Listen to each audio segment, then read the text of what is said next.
This is an install for the 2013 through 2018 Cummins, and we'll start with the sensor in the back that's a little bit more difficult to reach. The first step is going to be removing this big electrical junction right here on your firewall. That way you can see what's going on, have some room. There's a little hole here.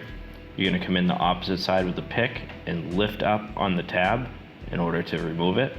Now don't force it. You should be able to just lift up just like this and slide it right off.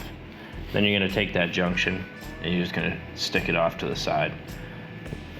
This is just to give yourself some room to see what's going on. Next step is to get access to this big black insulation here that covers the fuel rail. What you'll need to do is lift straight up on it and then just tuck it over to the side, like up on top of the valve cover. Take your factory harness and practice by plugging it into itself and removing it. That way you get a good idea for the mechanics of the connector. Now, once you have everything cleared out and get an idea of what's going on, this is going to be the sensor that you're going towards. And okay, so you're going to take your elbow and get it down here near the brake reservoir. That way your arm's out of reach. So you're going to come up and down below like this with a little 90-degree pick and use that to slide the yellow locking tab back. And this you need to do gently. You really don't want to be forcing anything. Just get it in there like that and just push it out nice and easy. So you should be able to slide it out. And then that tab itself is going to be what you squeeze to get off. So what I do is take a pick to be pushing the connector off, but use a flathead screwdriver to actually squeeze that tab on the end. So you'll see it's almost like using chopsticks, just like that. Okay, once you have that off, you want to push our connector onto the sensor, push it on nice and tight, make sure that it snaps all the way, give it a little tug, make sure it's fully seated. You have the option of pushing the yellow tab or not. I'd leave it disconnected usually.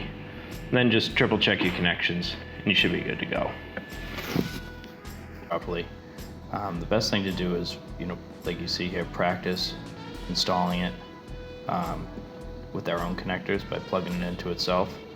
The map sensor should come off fairly easily. Plug the gray connector into the sensor. Plug the factory harness into ours. Now this is especially important here. Make sure that it snaps all the way. You can see I had an issue with it the first time.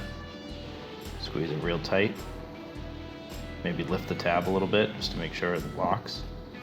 Then you can go ahead and attach that big junction back to your firewall. Tuck all your insulation back in there nice and neat. Make sure all your wires aren't near anything hot. And take the gray connector. Now, this is really important. There's two connectors on this. Make sure they're both 100% snapped all the way, because this is a very sensitive connection. Now, the switch plugs right in here with the white connectors, all the way counterclockwise is stock. You turn it to the right or clockwise, low, medium, high. And I usually click it back one, put it in the medium setting. There's a nice little compartment right here behind your battery. Just tuck it in there nice and safe, and you're good to go.